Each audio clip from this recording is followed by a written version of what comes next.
And I agree, voter suppression, those things. But here I think is, again, the fundamental problem in Texas, and that we also see in other places. We see this for Democrats in Louisiana.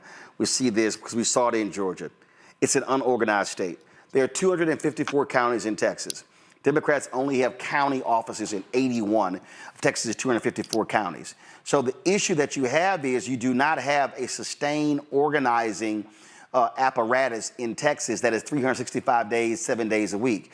Beto O'Rourke was putting that together. He traveled all across the state. He visited all 254 counties. But what happens when the election is over? And so what should be happening right now, whether it's called nonpartisan groups, nonprofits, or whatever, while this battle is happening, you can't just hope people turn out. The state has to be organized and mobilized.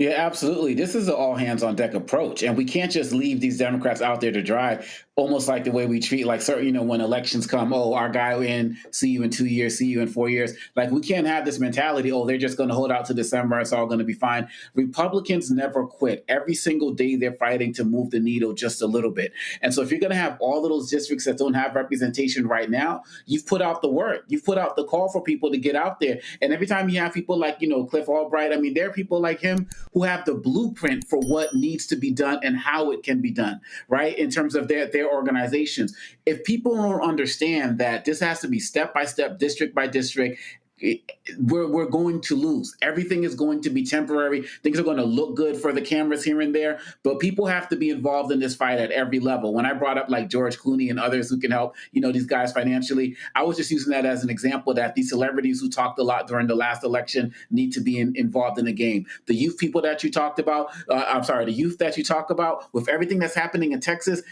from women's rights to the job opportunities to what's going to be happening with this bill, there is no reason for young people to not be engaged in this fight. Everybody's talking about the young guy at James Tellerico, in Texas, who's bringing youth along with him or whatever.